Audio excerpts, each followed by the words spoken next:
nossa diretoria executiva da Federação Espírita do Rio Grande do Sul. E um abraço muito especial também dos trabalhadores da Sociedade Espírita Círculo da Luz, aqui de Osório, da qual faço parte. Então, queridos, trago aqui, deixo aqui, um carinho muito especial a toda a equipe de trabalhadores desta casa, pela passagem do aniversário, aqueles que puderam já acompanhar. É tão gratificante a alma, né? Quando nós vamos reconhecendo corações que se dedicaram para que pudéssemos estar aqui hoje nos abastecendo, e aqueles que se dedicam, que se organizam para que os trabalhos possam prosseguir. Então, parabéns a todos nós do Litoral, que recebemos o presente de termos essa casa. O tema de hoje, então, a família, laços corporais e espirituais. Este é um tema que nos é trazido no Evangelho, que nos é trazido para reflexão através mesmo dos Espíritos, né? Porque sabemos que essa é uma religião que verteu do alto. E nós vamos falar sobre família, começando por Maria e Jesus. Então, a luz se fez na terra através do ventre de Maria. E quando nós falamos desta relação, nós estamos falando, então, dos laços corporais, consanguíneos. Jesus vem à terra através do ventre de uma mulher. Ele quis estar entre nós, exercendo a sua tarefa como espírito de maior luz, de moral mais elevada que já esteve entre nós, através de um pai e uma mãe encarnados. Jesus não contraria as leis de Deus. Este Espírito reencarna fazendo uso de um corpo físico que lhe é entregue através de José e Maria. Mesmo nós sabendo, né? Quer dizer assim, como assim, José? Nós sabendo, né, que na verdade há toda uma organização espiritual para que Maria receba Jesus. Mas José é a figura paterna, simboliza, né, a nossa figura paterna. Então, amigos, quando nós iniciamos falando desses laços, que são laços corporais, que são laços físicos, nós ficamos pensando se esses laços, que exigem uma certa materialidade de cuidado, e mesmo com Jesus foi necessário. Emmanuel nos garante isso, que naqueles dias de magnânimo amor de Cristo por nós, antes mesmo que os pastores chegassem, José buscou um lugar. Eu preciso achar um lugar. Nós vamos também ficar aqui a pensar que Jesus,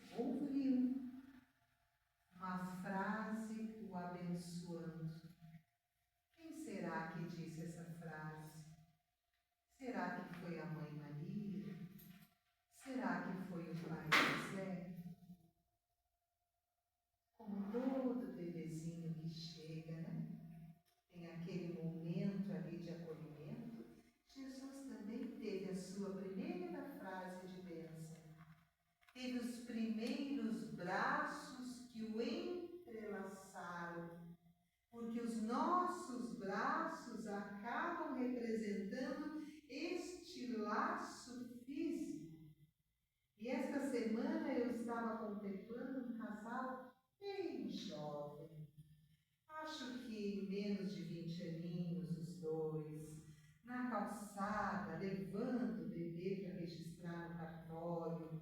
E levaram tanto tempo ajustando a manta, enrolando o bebê. E o pai, né? O menino ajeitava de um lado, a menina do outro. Não tinha como não inspirar um sorriso. Queridos, orgulhosos, querendo levar aquele bebê o mais bonito possível para o registro. E, da mesma forma, nós já fizemos um dia.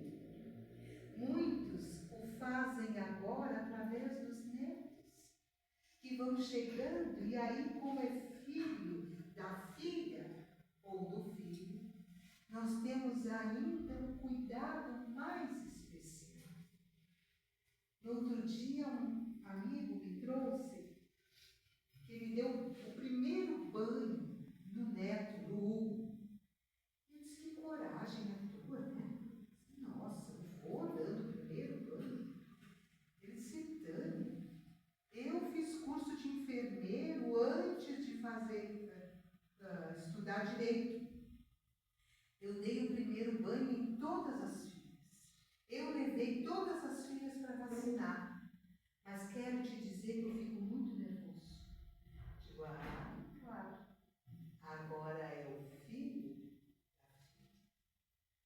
da filha. E aí, realmente bate uma preocupação. Deus o livre que algo aconteça, que escorregue daquela mão, né? Então, esse amor, esse entrelaçamento, este arrumar o espaço, seja como família núcleo, para receber aquela alma que chega seja da família, né, de avós, que vai logo achando 1 milhão de detalhinhos para pendurar, para arrumar, para receber, e às vezes vem para passar uma noite, uma tarde, porque nem sempre residem na mesma cidade. Mas nós nos abraçamos, mesmo à distância. Nossos braços tornam-se elásticos. Nós conseguimos alcançar o coração lá aonde está a alma amada. Mesmo que a gente saiba que tem um limite, né? A voz tem que respeitar. Nós não podemos ultrapassar o limite do que é decidido pelo papai e a mamãe, né? A gente tem que ter esse bom senso. E mesmo assim, nós damos um jeitinho de deixar o nosso coração bem aconchegante, pertinho. Basta eles erguerem os olhos e nós já estamos a postos. Isso são os laços corporais que nos permitem essa linda relação. Às vezes, a gente se pergunta, mas e estes laços corporais se rompem com o desencarne? Não necessariamente. Esses laços corporais muitas vezes se renovam a cada reencarnação.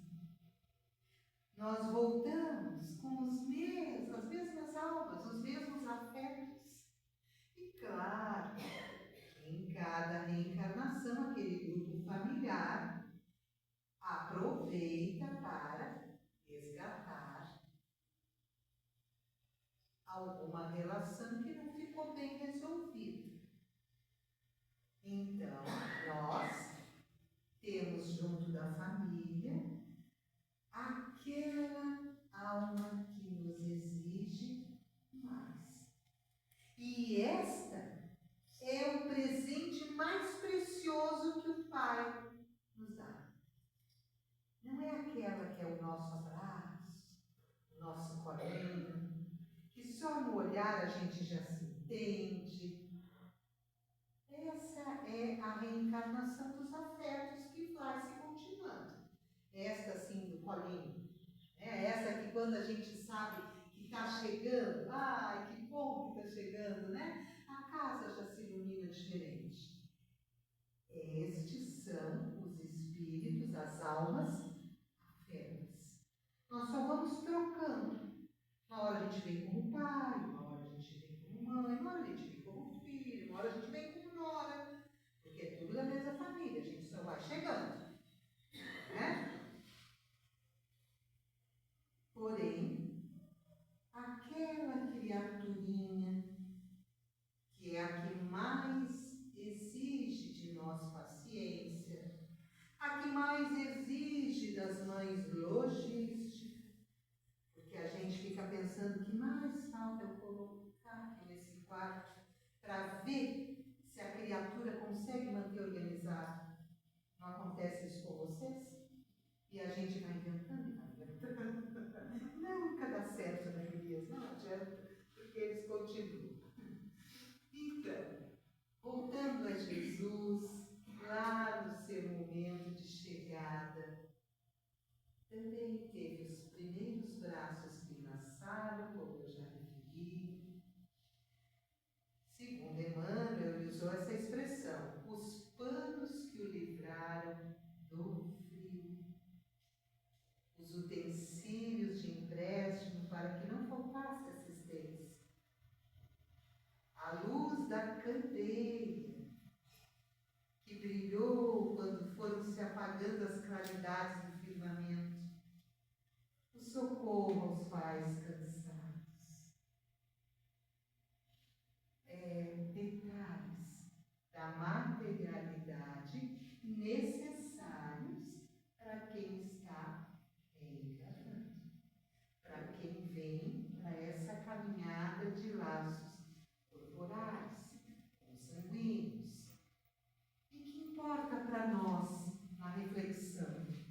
Jesus nasce numa família. E Jesus tem seus momentos de desafio com a mãe, quando ela pede ajuda lá nas bodas de Caná, faltou o vinho. Não é minha hora ainda, mãe. Ele tem um tempo para executar. Ele tem um tempo programado para implantar o reino de Deus no nosso coração. E precisa que a gente amadureça um pouco mais. Mas Maria faz aquele olhar materno do por favor. E Jesus atende. Jesus também vai lá na casinha simples, muito simples do pescador Simão Pedro. E reúne todos os seus apóstolos. Cabia, de um jeito ou de outro, todos se acomodavam na casa. E é lá que Jesus realiza o primeiro evangelho no lar. E está escrito na obra Jesus no Lar, na psicografia de Francisco Cândido Xavier, por Nery Lúcio, primeiro, um lindo, nos mostrando a importância da família, ter o seu momento de prece, em torno do Evangelho.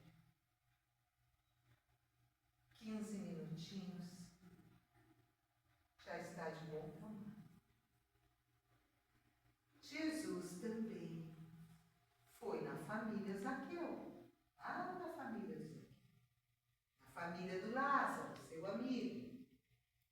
E quando ele estava naqueles momentos tormentosos da crucificação, contemplando Maria, de coração dilacerado, era o filho, e ela não podia protegê-lo,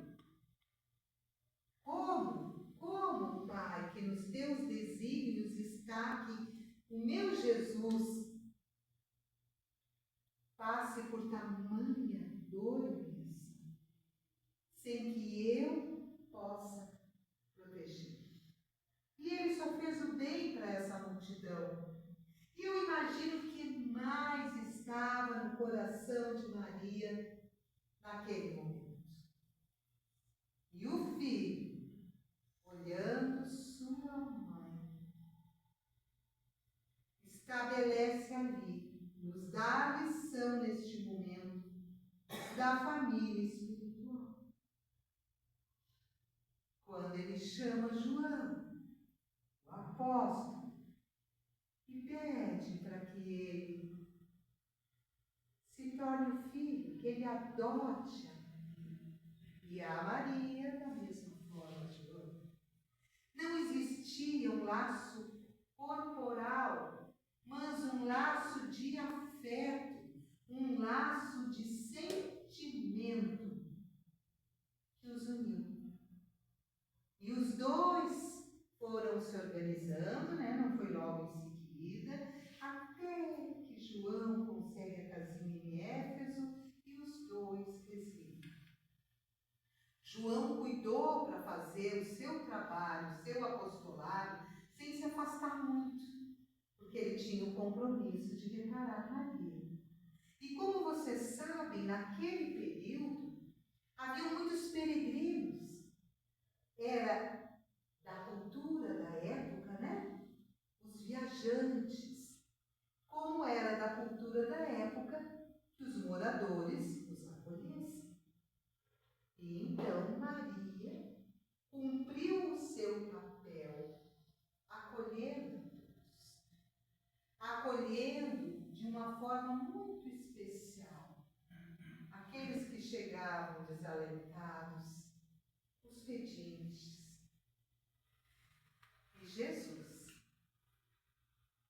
nos provando que os laços não se rompem, retorna quando chega o momento do desencarne de Maria. Ali, apresenta-se na casinha de Éfeso como um pedinte. Maria transita já de dores. No primeiro momento não o reconheceu. Vocês poderão mergulhar nessa história na obra Boa Nova, de Francisco Xavier, por Humberto de Campos. Um belo capítulo. Então, naquele momento, conforme aquela voz foi conversando com ela, de uma forma tão profunda, tão inspiradora, ela percebeu que as dores foram se aliviando. E então, é o momento em que ela o reconhece. O mendigo era seu filho amado, que lhe diz: sim, minha mãe, sou eu. Venho buscar-te, pois meu Pai quer que sejas no meu reino a rainha dos anjos. E hoje, Maria Santíssima tem a tarefa de recolher, acolher, acompanhar, tratar de todos aqueles que um dia no desatino da dor escolheram abreviar a sua lembrança. É a Mãe Maria, com a sua legião, que cuida de todos eles.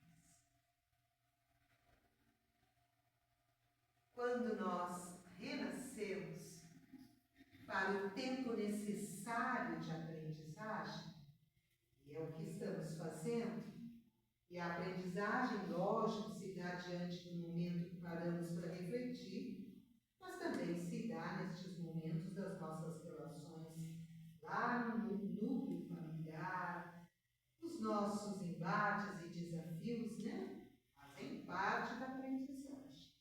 E a gente sabe que vai passar logo, que muito rápido esse tempo que parecia tão longo se vai. Então, nós precisamos, ao reencarnar, de almas que queiram nos acolher. Já pensaram nisso?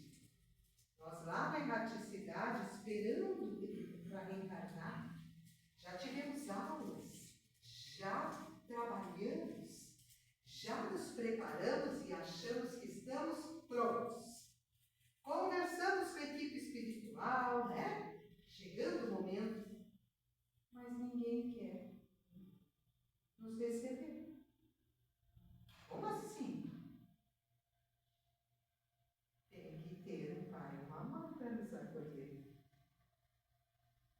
E às vezes a gente esquece disso. Parece tão natural, né? Mas nós precisamos que este pai e esta mãe permitam a reencarnação. E hoje nós já temos este entendimento da bondade divina que se opera em nós, da grande dívida que chegamos aqui, bebezinho tão lindo lá no berço, tão lindo nos braços, já chega em dívida de gratidão. Nós todos, para todos sempre, com os pais que estão reencarnados ainda, ou com os pais que estão desencarnados, temos uma dívida de gratidão. Muito bem, eu trouxe aqui uma obra recente, lançada pela nossa editora Feres, Nos Passos do Mestre. Acredito que a casa tenha, para aqueles que desejarem, é de um coração muito querido, Janete de Azambuja Correia, e eu particularmente estou encantada pela obra. Eu vou lendo um capítulo, daqui a pouco pego de novo outro capítulo, e eu acho sempre um mais lindo que o outro. E a Janete escreveu um capítulo 2, chamado O Amor Maternal.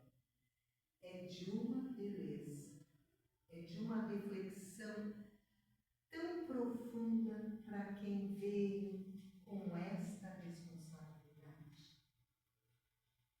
São páginas que a gente para, volta e vê. A gente às vezes não se dá conta, né? E nós temos também na sequência, este mesmo capítulo, ela trata também, chegando lá, pessoal, as mães da era de regeneração. Um convite para todas nós. E para os meninos também, né? Que acabam auxiliando para que as suas amadas sejam mães e que na próxima reencarnação podem vir na polaridade feminina e também assumirem esta tarefa materna, ou mesmo, né, dentro dos novos formatos familiares, nós temos esta vivência, né, materna e paterna, independente da polaridade. Então, amigos, nós vamos ter aqui a fala da Janetinha. Soubessem as mães o sagrado dever que lhes é concedido como um recurso redentor. Não é de voltar ele de novo? As mães recebem um dever sagrado. Eu fico sempre muito extasiada quando penso que Deus teve a coragem de me dar 2 filhos dele para eu cuidar. Eu tenho que devolvê-los melhores do que chegaram. E são filhos de Deus. Eu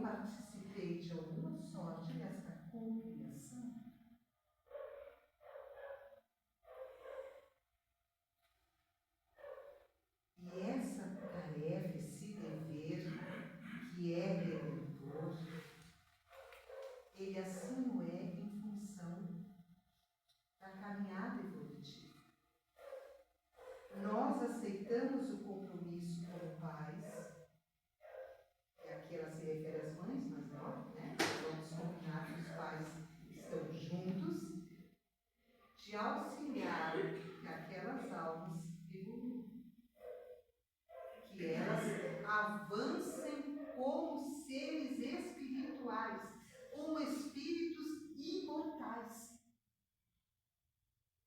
E mesmo quando nós desencarnarmos e vamos, nós continuaremos a cuidá-los.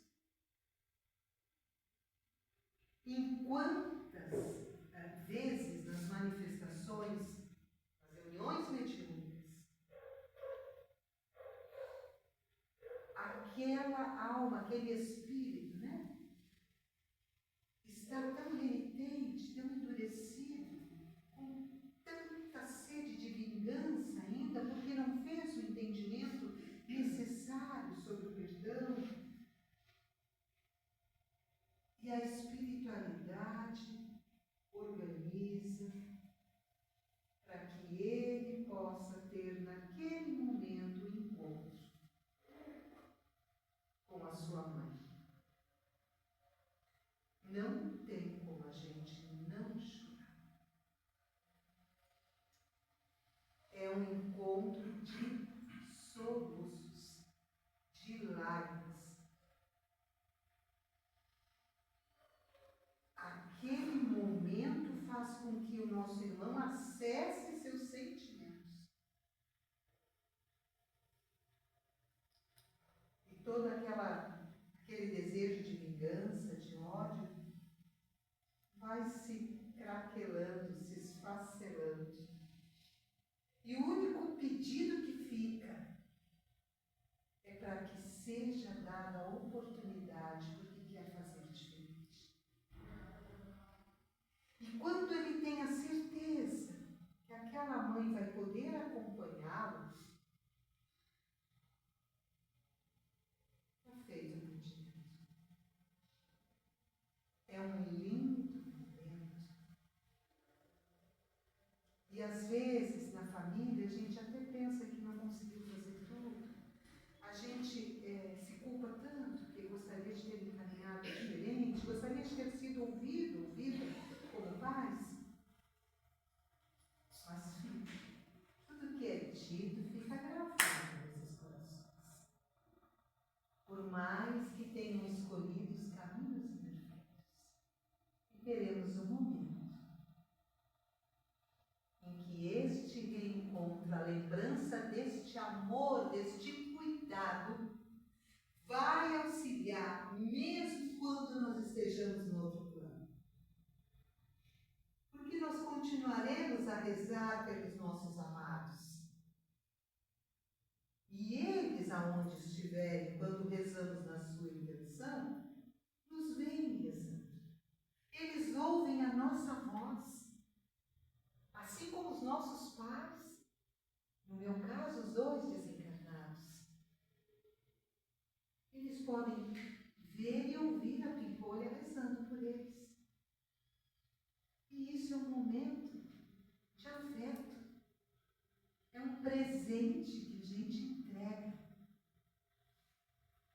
E muitas vezes a gente se perde na tristeza da separação, na tristeza do desencarne, e esquece que no nosso amor o que nós queremos entregar é a vibração bonita. Que a gente quer entregar é um presente lindo. Então o que a gente tem que entregar é a prece. É a gratidão por termos convivido. É um trechinho do Evangelho que a gente diz, vou fazer essa leitura para ti. E não a tristeza. No outro dia, um filho disse para nós que nós pedíssemos à mãe que ela continuasse a rezar por ele. Mas que disséssemos a ela que parasse de chorar.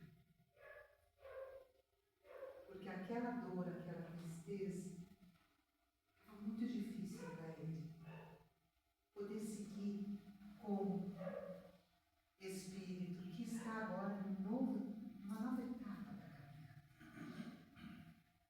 Então vejam como os laços permanecem, vejam como o amor transita de uma dimensão a outra, e cada vez mais nós vamos sentir a presença de todos os nossos queridos e eles também, porque essa relação está ficando cada vez mais estreita.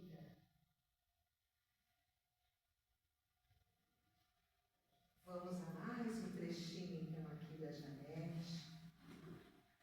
Quando há no lar uma mãe que se doa, que se importa com o sofrimento do filho, que lhe deseja todo o bem que for possível e abdica de pequenos prazeres para alcançar os melhores recursos educativos e afetivos, a família se consagra no verdadeiro amor.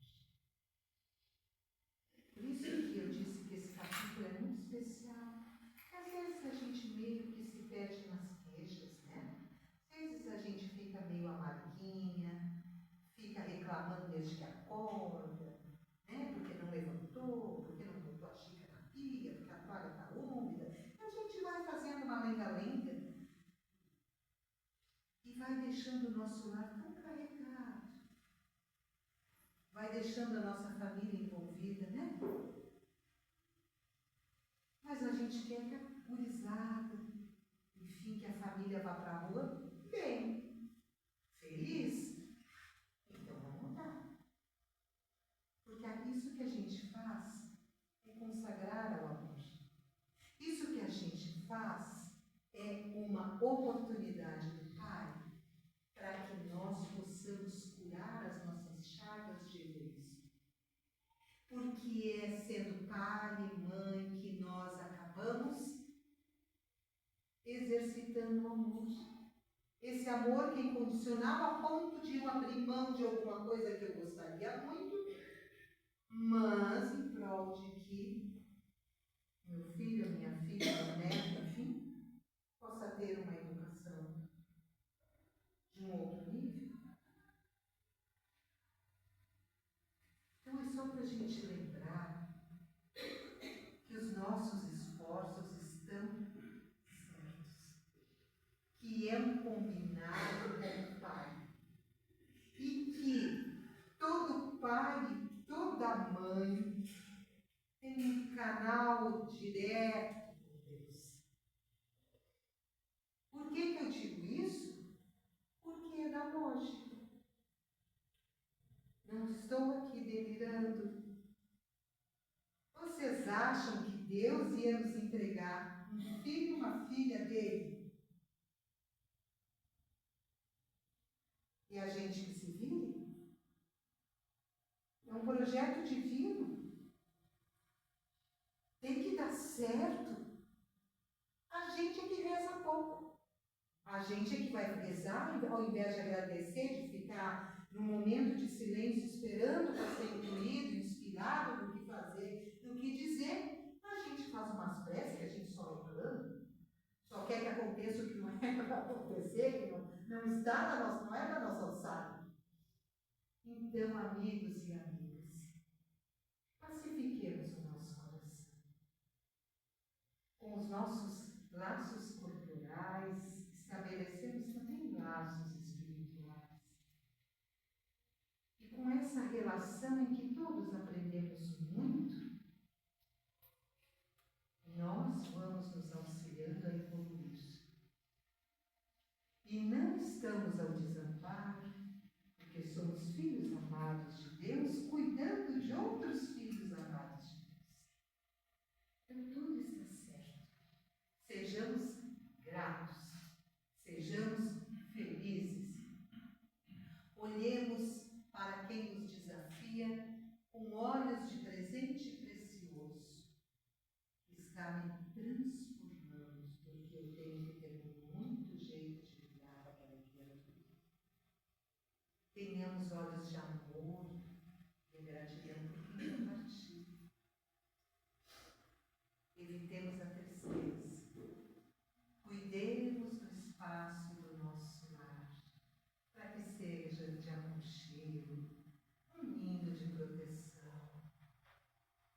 para que a gente também goste de voltar para casa.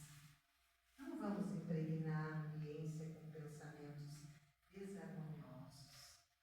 Então, queridos, nosso tempo chegou ao final. E quero também aqui dizer a vocês que, apesar do mundo estar nessa fase de transição planetária, existindo tanto, vocês devem pensar, essa criatura não deve nem estar vendo televisão falando tudo isso, né? Esse é o nosso mundo de transição planetária. E a gente tem a honra de ter sido convidado para fazer parte, para ajudar na transição. E a boa notícia é que a família vem sobrevivendo corajosamente a todos os golpes e reveses e mexidas profundas dessa transição. Então, sejamos felizes, estejamos em conexão com mais alto, amemos muito, abracemos muito e confiemos no Pai. Tudo está certo e tudo vai ficar ainda melhor, porque é da lei. Estamos no tempo em que as coisas já estão caminhando para a regeneração. Os raios de sol da regeneração já estão no horizonte. Não é uma porta que nós vamos entrar um dia. A regeneração já está regenerando. Ela já está integrada com o nosso dia a dia. Confiemos, somos muitos.